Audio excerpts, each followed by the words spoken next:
So Twitter has recently came out to apologize about a racist cropping algorithm. Okay. So let me tell you about these algorithms. Algorithms are things that human beings are designing.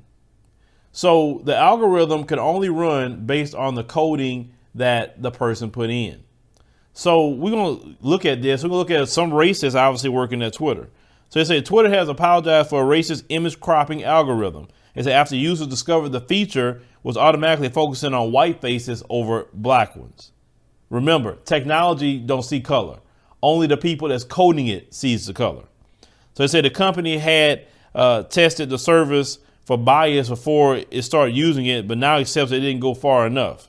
So they said Twitter has long automatic cropped images to prevent them from taking up too much space.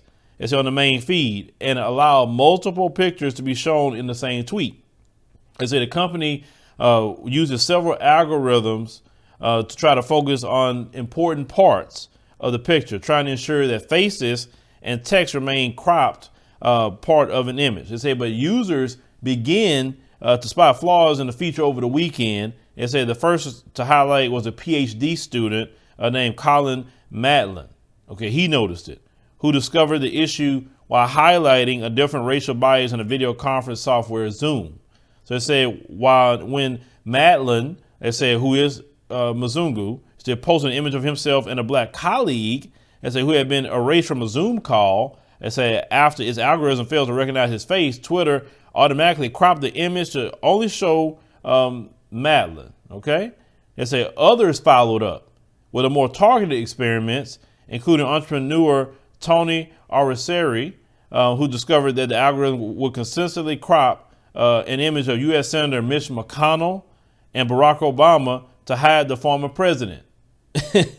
That is amazing. It says similar outcomes as they were found for stock photo models. They say Simpsons characters Lenny and Carl are given golden Labradors and black Labradors. Okay, so they kept testing all this stuff, even with characters. So anybody, they said they tried it with dogs. It worked with dogs as well. So basically anybody that was black, it just cut you out. I'm like, man, Twitter, like, are you hiring neo-Nazis to work for you at the IT level? I mean, you think people, see, that's the thing. We live in an age of knowledge and people is going to catch that now.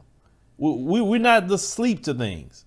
We're going to notice if you're being biased. Even other Mzungu's going to pay attention to that. We live in that time period. It's like, it's not really comfortable for people to be racist anymore. And that's a good thing. Nobody should be racist. Everybody should be, listen, people are human beings, right? It don't matter about a person's color. Most of us feel that way, right? But you got people at the top that keeps that mess going. Most people don't control Twitter, only a few.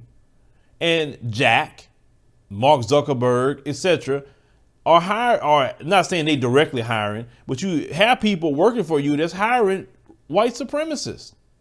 And we know Silicon Valley has a horrible track record at hiring black candidates. Horrible track record. And maybe if you would hire black people to work for you, these things would not happen. So with that being said, it's like, shout out to the people that caught this, but Twitter, you know, that's fine. That's ask. How much percent of your workforce is African-American? I'm curious. How much?